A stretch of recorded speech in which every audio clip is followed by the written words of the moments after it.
Bismillahirrahmanirrahim. Assalamualaikum warahmatullahi wabarakatuh.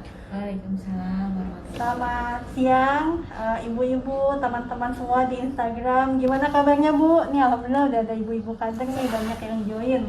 Ya, jadi sebelumnya perkenalkan, saya Putri, petugas promosi kesehatan di Puskesmas Sawangan. Nah, pada kesempatan kali ini bersama Dokter Katia. Nah, Dokter Katia ini adalah dokter sekaligus penanggung jawab program penyakit tidak menular ya di Puskesmas Sawangan. Nah, pada kali ini kita menjalankan program atau kegiatan namanya cerita hipertensi. Jadi kita akan melakukan bincang-bincang edukatif dan mencari tahu tentang hipertensi itu seperti apa. Nah, kita langsung aja ya, ibu-ibu, teman-teman semua, bapak-bapak. Kita langsung dengarkan penjelasan dari Dokter Katia tentang hipertensi, mulai dari penyebabnya, gejalanya, pengobatannya gimana, sampai pencegahan dan pengendaliannya. Ya, silahkan Dok. Oke, terima kasih Mbak Putri Sama-sama, atas kesempatannya. Halo, apa kabar semuanya? Sehat-sehat selalu ya. Nah, hari ini saya dikasih kesempatan untuk membahas sedikit banyak tentang hipertensi, gitu ya. Kalau tidak kenal, maka kita tidak bisa mencegahnya, gitu kan ya. Nah, sekarang saya jelaskan dulu sedikit apa itu hipertensi ya, Bapak Ibu, teman-teman semuanya. Nah, apa sih yang dimaksud dengan hipertensi? Hiper kan artinya melebihi gitu ya. Tensi berarti tekanan darah. Jadi hipertensi itu artinya kenaikan tekanan darah, gitu ya. Kenaikan yang bagaimana sih? Kenaikan tekanan darah yang persisten atau yang konstan, menetap. Jadi dia itu naik tekanan darahnya secara menetap. Jadi yang tadinya mungkin 120 jadi 140 dan menetap di situ aja 140. Dua kali pengukuran tensinya menetap di 120 berarti sudah dikatakan hipertensi, kayak gitu ya. Nah, hipertensi itu juga terbagi menjadi grade atau stadium. Jadi menurut American Heart Association atau AHA di Amerika sana itu, mereka itu membagi hipertensi dalam dua stadium. Stadium yang pertama adalah tensi di range antara 130 sampai 160. Diastolnya di bawahnya itu antara 80 sampai 90. Nah, kalau yang stadium 2 itu di atas 160 dan diastolnya di atas 100, kayak gitu ya. Nah, berarti yang normal berapa dong? Gitu kan ya. Sekarang GNC7 itu bilang bahwa tekanan darah yang normal adalah di range antara 110 sampai 120 per 70 atau 80 berapapun usianya. Jadi yang berusia semua usia, mau anak-anak, mau orang dewasa, mau orang tua, kalau tensinya di atas 120 per 80 itu sudah dikatakan hipertensi grade 1 atau grade 2 tadi ya.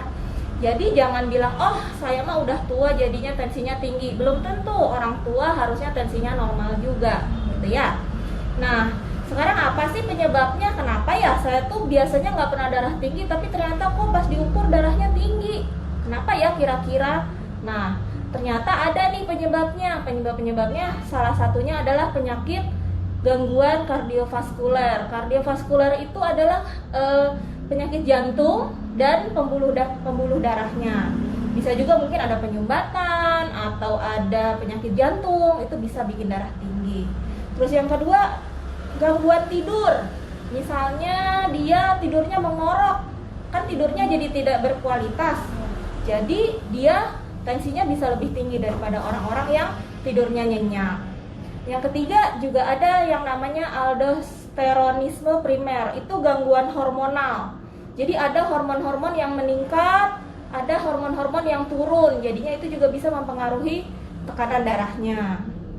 Terus juga bisa diinduksi oleh obat-obatan. Misalnya ada orang yang mengkonsumsi obat-obatan warung misalnya, dia mengkonsumsinya dalam jumlah yang lama atau jumlah yang banyak dalam jangka waktu yang lama. Obat-obat radang lah misalnya yang dijual-jual bebas itu, kalau dikonsumsi terlalu lama dan tidak dengan pemantauan dokter, dia akan menyebabkan darah tinggi gitu. Atau alkohol itu juga bisa menginduksi si tekanan darah kita jadi tinggi juga. Yang terakhir adalah gangguan hormon di tiroid. Kalau misalnya kita ada gangguan tiroid, biasanya tensinya bisa lebih tinggi atau malah bisa lebih rendah. Tapi biasanya sih lebih tinggi. Nah, resikonya apa nih? Siapa aja sih yang ternyata kalau punya faktor resiko terhadap darah tinggi ini, terhadap hipertensi ya? Biasanya faktor genetik. Faktor genetik itu apa? Keturunan. Misalnya ada keluarganya atau kakek neneknya yang sakit darah tinggi, itu bisa bikin kita juga ikut jadi punya sifat lah istilahnya ya, punya keturunan. Terus yang kedua adalah proses penuaan. Betul sih tadi bilangnya kan saya udah tua pasti darah tinggi. Nah, itu kenapa? Karena ada proses penuaan pada di pembuluh darahnya. Pembuluh darahnya jadi kaku dan dia tidak elastis lagi. Akhirnya tekanan darahnya jadi meningkat. Nah, tapi pada orang tua yang mengalami penuaan itu harusnya tidak darah tinggi gitu ya. Terus ada faktor sosial ekonomi juga. Misalnya dia stres, kerjanya jauh gitu ya, pergi pulang Jakarta Bandung tiap hari mungkin bisa kayak gitu. Atau Jakarta jangan jauh-jauh lah, Jakarta Bogor aja. Naik kereta udah luar biasa banget kan stresnya kayak gitu ya. Tingkat pendidikan juga sangat berpengaruh, karena tingkat pendidikan ini juga berpengaruh nantinya terhadap asupan gizinya, terhadap pola hidupnya kayak gitu ya.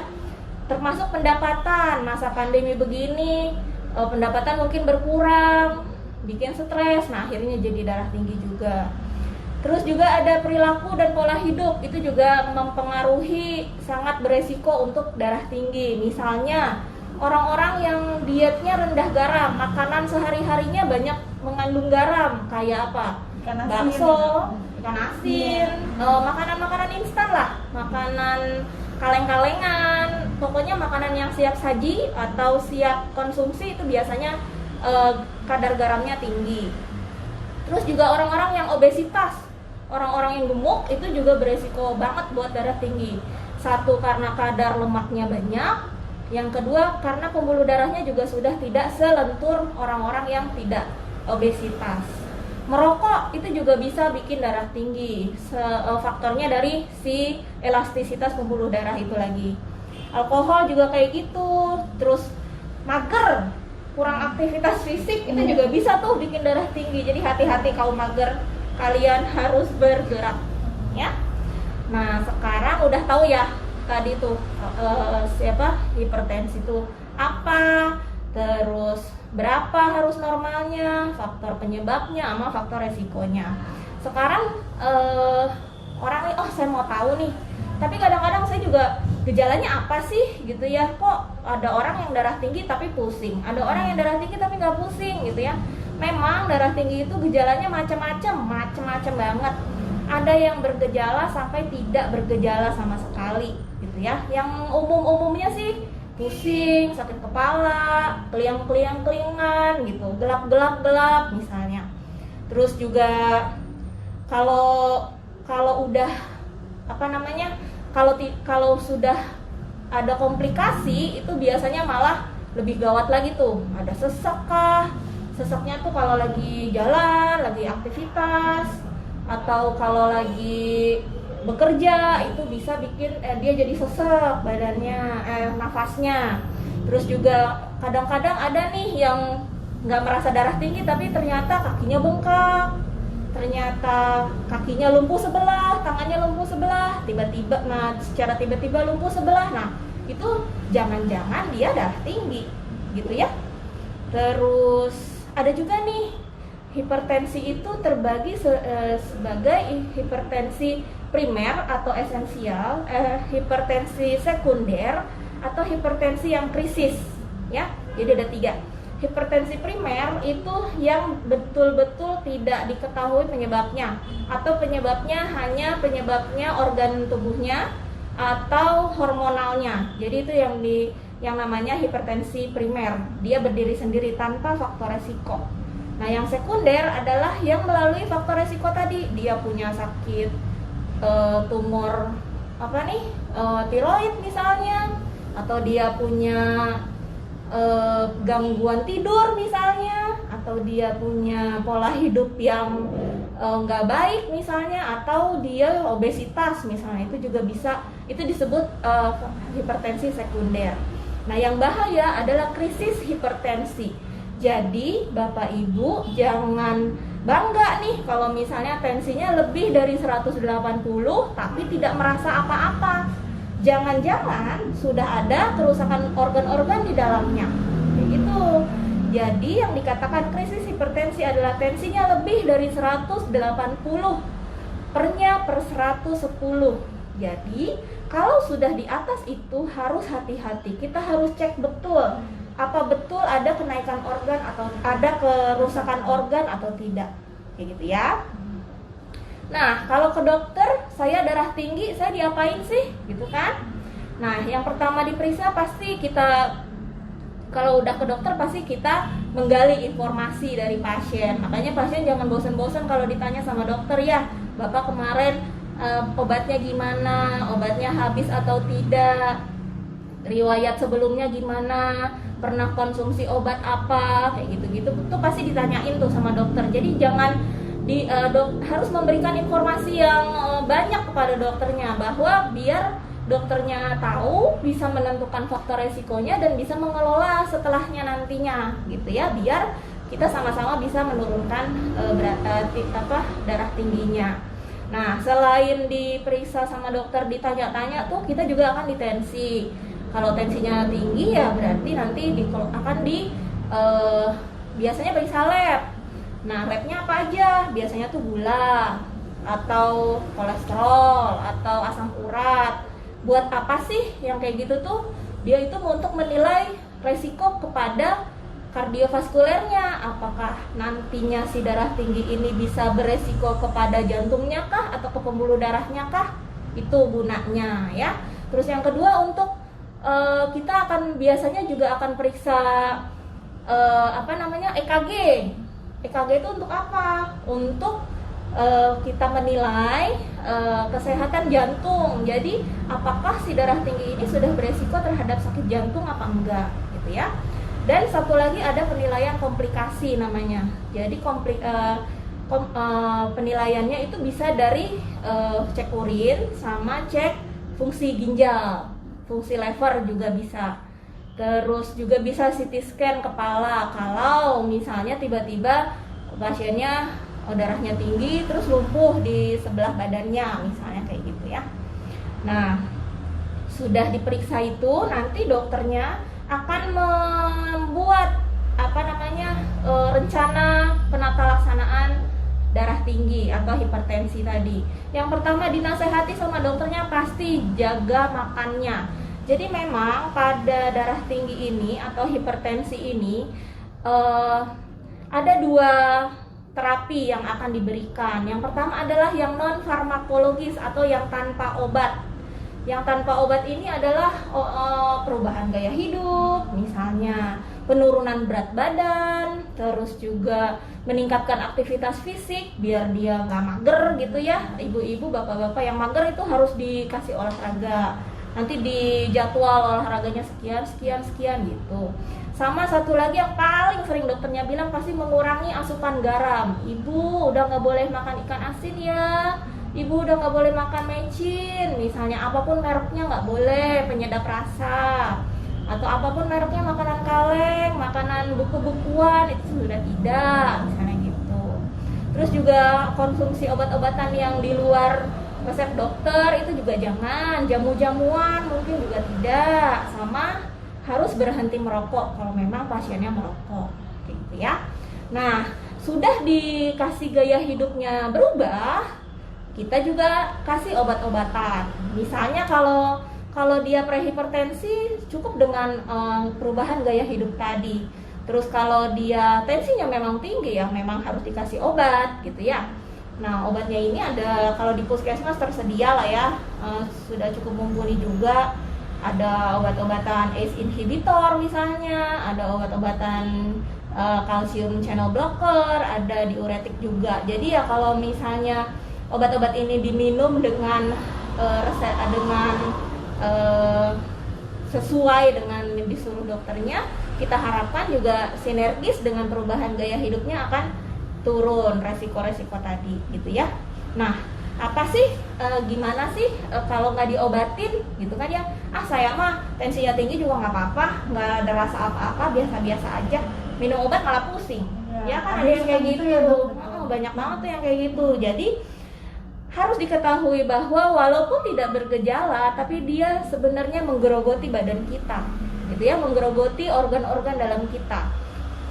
Kita bisa kena penyakit jantung iskemik namanya, karena saking lelahnya si jantung memompa darah yang segitu banyaknya, akhirnya dia lelah, capek, akhirnya gagal jantung. Kalau gagal jantung udah, yang tadinya jantung mungkin memompa begini, dia cuma sampai memompanya hanya begini saja. Orangnya jadi sesek, gampang capek, gampang lelah, yang tadinya bisa lari-lari jadi nggak bisa. Nah hati-hati ya Bapak Ibu kalau memang punya punya darah tinggi dan sudah punya mulai gejala-gejala seperti itu, harusnya kontrol sering-sering. Kadang-kadang yang tiba-tiba lagi bisa jadi stroke, dia lumpuh sebelah tiba-tiba, kok tiba-tiba tangan kakinya nggak bisa jalan, tiba-tiba mulutnya rero, tiba-tiba apa. Nah stroke ini juga punya golden period namanya, punya jam emas, masa emas yang harus masuk pengobatan dan bisa, kalau pengobatannya sesuai itu bisa kembali normal. Jadi kalau stroke jangan tunggu 2 atau 3 hari, maksimal 6 jam itu sudah harus bisa masuk obat. Harusnya kalau lumpuh sebelah tiba-tiba langsung saja ke rumah sakit. Jadi kalau ada serangan langsung ya? Langsung kayak gitu ya, nggak boleh nunggu 2 hari besok juga enakan, nggak boleh kayak gitu. Pokoknya kalau kejadiannya tiba-tiba lumpuh sebelah, rero sebelah, nggak bisa menelan, langsung ke UGD langsung saat itu juga ya. Terus ada lagi nih aritmia. Aritmia itu jantung kita yang tadinya berdegupnya 2 kali ya, duk duk duk duk duk duk. Nah kalau udah terjadi aritmia gara-gara darah tinggi, itu iramanya bisa macam-macam tuh, bisa luk duk duk luk duk duk, atau duk duk duk duk duk duk gitu. Jadi itu yang bikin gagal jantung juga. Terus juga kita juga bisa kena penyakit-penyakit arteri yang perifer. Perifer itu yang misalnya di tangan nih, tangan kita jadi kaku, tangan kita jadi kesemutan. Arteri itu pembuluh darah ya? Iya, arteri itu pembuluh darah. Jadi pembuluh darah yang ada di jauh dari jantung itu dia bisa nggak dapet darah nih, gara-gara kita darah tinggi, kesemutan, bakal rasanya, terus apalagi kaku gitu ya, kalau pagi-pagi kaku gitu. Nah itu bisa jadi kita udah kena penyakit pembuluh darah yang di perifer ini. Terus jangan salah, penyakit darah tinggi itu juga bisa kena mata. Mata kita, paling belakang mata kita ini di dalamnya itu ada yang namanya retina, syaraf mata. Kalau tekanan yang di bawah sama pembuluh darah itu terlalu tinggi mendorong retina, akhirnya si retinanya akan lepas. Serem banget ya dok. Iya, yang tadinya retina nempel begini, kena aliran darah yang tinggi, dia jadi lepas. Akhirnya tiba-tiba dia tidak bisa melihat, buta ya dok. Buta. Makanya itu harus dikasih pertolongan secepatnya, gitu ya. Sama satu lagi, dia juga jadi penyakit ginjal yang kronis. Kalau namanya ginjal itu sebenarnya organ tubuh yang nggak rewel. Jadi dia mau sakit apapun dia nggak bakal menunjukkan gejala, kecuali dia sudah sangat kelelahan. Gejalanya macam-macam lah, bengkak lah kakinya, atau pipisnya jadi berubah warna, jadi warna biru kah, warna merah kah, warna hijau kah, banyak yang kayak gitu ya. Jadi hati-hati Bapak Ibu semua. Fungsinya kontrol adalah untuk memastikan obatnya diminum dan memastikan tidak ada komplikasi-komplikasi yang tadi saya sebutkan gitu.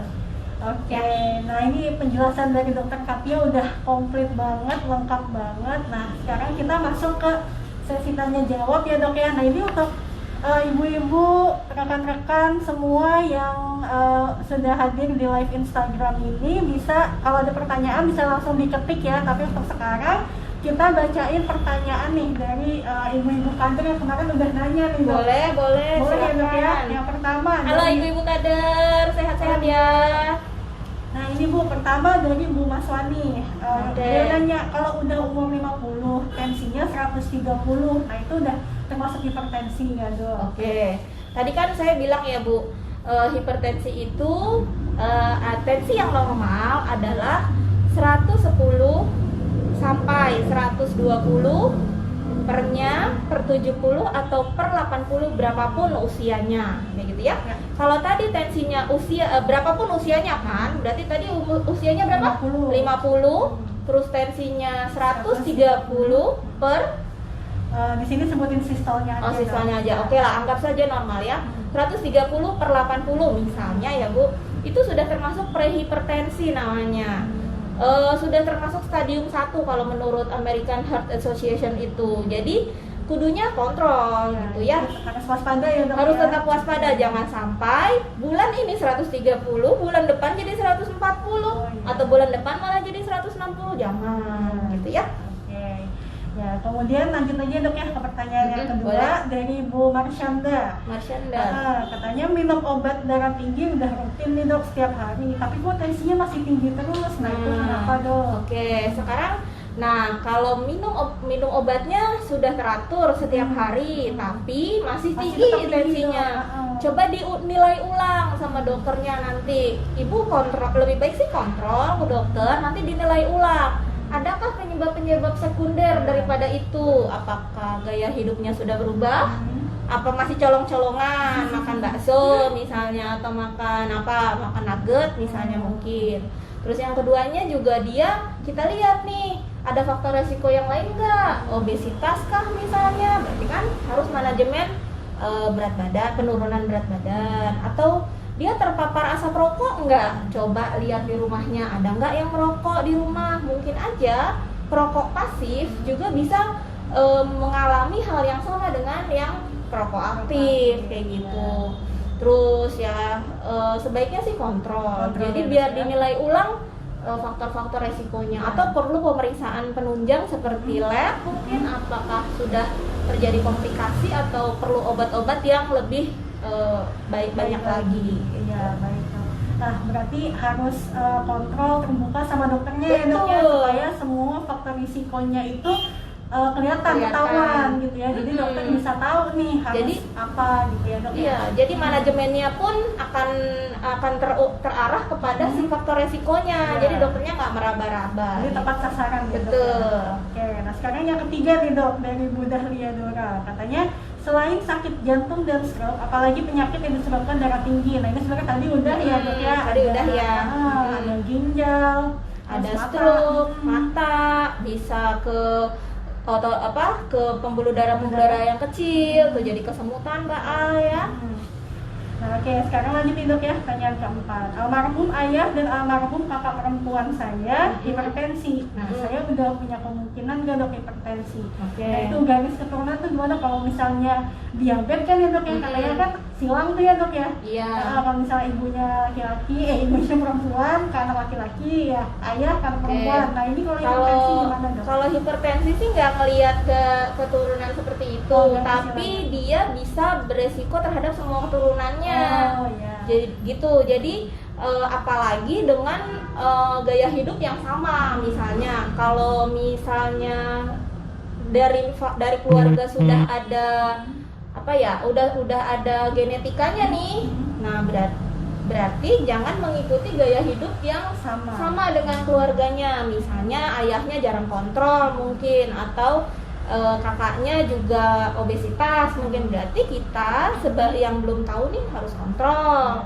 Terus kita yang misalnya juga nggak gemuk-gemuk amat, tapi coba dilihat dulu IMT-nya betul atau tidak kita ideal, ternyata masih obesitas, kita manajemen dan rutin kontrol gitu. Misalnya memang dari garis keturunan ada, terus gaya hidupnya juga misalnya dari garis keturunan ada, tapi gaya hidupnya baik, terus dikontrol juga baik gitu kan, berarti boleh pemeriksaannya mungkin 6 bulan sekali atau 1 tahun sekali, medical check up kan 1 tahun sekali. Oke dok, sekarang kita bacain yang di sini ya dok ya. Boleh. Nah, ini. Oh ini, makasih dok jawabannya, semoga mantap buat kita semua. Oke, amin, makasih Bu. Nah ini dari Bu Nenda, bagus banget buat saya yang takut minum obat. Nah ini dok, memang Nah iya ya. salah satunya nih dok, jadi waktu tahun 2019 nih kita kan sudah SMB dan MMK ya dok ya. Nah ini di salah satu kelurahan wilayah kerja kita itu mengambil prioritas masalahnya hipertensi. Oh, iya. Nah, terus ternyata setelah digali, masyarakatnya masih takut dok, takut minum obat, Wah. takut berobat gitu, karena takut kalau misalnya udah ketahuan hipertensi. Nah Oh, ini gitu gimana ya. nih dok? Ya Bapak Ibu, memang sebenarnya penyakit hipertensi ini umum ya. Maksudnya kalau di populasi kita nih ya, di Jawa Barat aja itu 29% masyarakatnya itu hipertensi. Jadi jangan takut, jangan merasa saya mah aneh, saya mah ini enggak, jangan takut ketahuan penyakitnya. Justru dengan ketahuan penyakitnya, kita bisa lebih mempersiapkan diri untuk memanajemen gitu kan. Kalau misalnya ketahuan darah, nggak mau ditensi, nanti ketahuan darah tinggi, nah kalau nanti tiba-tiba stroke gimana? Kan lebih baik mencegah daripada mengobati ya. Jadi lebih baik sedia payung sebelum hujan. Kalau saya mah takut minum obatnya seumur hidup gitu. Ternyata minum obat itu nggak usah seumur hidup. Kalau Bapak Ibu yang tensinya sudah terkontrol 120, 128 mungkin gitu ya, 130, tapi bisa merubah gaya hidup, misalnya dengan yang tadinya makannya tiap hari ada yang digoreng, sekarang jadi berkurang gorengannya, atau yang tadinya obesitas sekarang jadi langsing misalnya gitu, itu dengan sendirinya akan diberhentikan obatnya Bapak Ibu. Jadi nggak perlu bilang, aduh minumnya obatnya seumur hidup. Ya seumur hidup kalau sudah mengalami komplikasi-komplikasi, karena komplikasinya itu kita minum obat seumur hidup. Tapi kalau kita masih hipertensi esensial, bukan juga tahu faktor resikonya sudah kita hilangkan, terus komplikasinya sudah kita periksa ternyata tidak ada, itu bisa berhenti minum obat. Jadi jangan takut minum obat ya. Justru sebentar, justru dengan takut minum obat malah hipertensinya malah jadi tidak terkendali gitu ya, malah lebih bahaya buat jantungnya, buat ginjalnya, buat matanya, buat otaknya, kayak gitu ya. Siap. Wah ini mudah-mudahan nggak pada takut nih dok ya jadinya ya dok, dengan mendengar penjelasan dari dokter Katia. Jadi kita memang kalau misalnya udah ada gejala terus tensinya tinggi harus langsung berobat, nggak usah takut lagi, harus berani ya dok ya, karena ya nggak ada apa-apa juga ya dok. Iya, cuma ditensi aja sama ditanya-tanya kok. Oke, siap. Dan masuknya selanjutnya dari Bu Fahita nih dok. Boleh. Nanya, faktor apa sih dok yang paling berpengaruh pada seseorang sehingga memiliki penyakit hipertensi? Tadi kan faktornya banyak ya dok ya. Ada nggak sih satu faktor yang paling berpengaruh? Oke, yang pertama adalah memang genetika ya. Kalau genetika kan kita nggak bisa mesen ya sama Allah, ya Allah saya nggak mau penyakit ini, nggak mau penyakit ini, itu nggak bisa. Jadi yang pertama pasti genetik. Kalau udah punya genetik berarti dia sudah punya faktor resiko yang terbesar gitu ya. Terus yang kedua adalah gaya hidup. Gaya hidupnya kalau misalnya kayak kita ya, sekarang kan serba instan, apapun instan. Bubur pun sekarang ada yang instan kan. Tapi ternyata di situ banyak tersimpan garam-garam yang akhirnya bikin pembuluh darah kita kaku.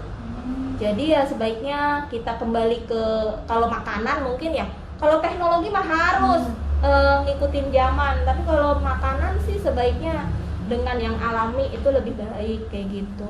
Dan kalau faktor genetik kita punya, berarti kita harus manajemen. Kayak tadi tuh, misalnya ayahnya punya, kakaknya punya, berarti kita harus sering periksa. Kalau memang kita normal, kita kontrol 6 bulan sekali misalnya, atau 1 tahun sekali untuk medical check up-nya.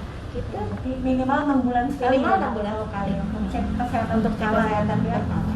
Oke, nah ini ada pesan, ada lagi dari Bu Linda. Terima kasih dok, semoga bermanfaat. Amin ya rabbal alamin. Ya ini mungkin ada yang ditanyakan lagi ibu-ibu, rekan-rekan semua. Ya, kalau misalnya sudah tidak ada, intinya untuk pencegahan hipertensi ini tadi dengan cerdik ya dok ya? Betul, cerdik. Yang pertama adalah cek kesehatan rutin ya. Tadi kan saya bilang kalau memang punya faktor risiko atau memang dia punya penyakit ya haruslah 1 bulan sekali mungkin gitu ya. Tapi kalau tidak ada sama sekali, boleh 6 bulan, boleh 1 tahun sekali. Terus yang kedua, enyahkan asap rokok. Jadi bapak ibu yang masih merokok atau siapanya yang merokok di rumah, tolong disuruh keluar aja merokoknya ya. Habis merokok langsung disuruh mandi. Jadi asap rokoknya tidak menempel pada yang lain-lain gitu ya. Yang ketiga R, cerdik R ya, rajin aktivitas fisik. Nah, ini banget nih buat darah tinggi, dia harus aktivitas fisik biar keadaan pembuluh darahnya jadi elastis lagi. Yang ketiga yang keempat cerdik ya, diet seimbang. Jadi nggak boleh kebanyakan garamnya, nggak boleh kebanyakan micinnya, harus seimbang antara protein, karbohidrat sama mineral-mineral yang lainnya. Istirahat yang cukup sama kelola stresnya juga ya. Oke. Cerdik. Ya baik, terima kasih banyak nih Dokter Katia atas penjelasannya. Sama-sama. Udah lengkap banget, udah paket komplit ya disampaikan pada hari ini. Semoga bermanfaat ya dok ya. Semoga kita bisa menekan angka hipertensi khususnya di wilayah kerja Puskesmas Sawangan ya, di wilayah Kelurahan Sawangan Baru dan juga Kelurahan Sawangan. Ya, terima kasih banyak ini untuk ibu-ibu kader dari Kelurahan Sawangan, Kelurahan Sawangan Baru yang sudah hadir, juga seluruh masyarakat ya yang ada di wilayah kerja Puskesmas Sawangan. Semoga kegiatan ini bisa bermanfaat. Insya Allah akan kita adakan rutin dengan tema yang berbeda-beda ya, secara berkala ya. Untuk rekan-rekan yang pengen tahu nih suatu tema gitu ya dok ya, atau misalnya masalah kesehatan temanya apa aja, itu bisa nanti komen ya di kolom Instagramnya Puskesmas Sawangan. Di komen aja, di komen aja mau apa, mau penjelasan apa, kasih ke situ ya, biar nanti kita bisa menentukan temanya apa. Nah siap tuh ya. Terima kasih banyak kepada ibu-ibu dan rekan-rekan semua, bapak-bapak, kakak-kakak, adik-adik semuanya. Terima kasih, semoga bermanfaat. Wassalamualaikum warahmatullahi wabarakatuh. Salam sehat.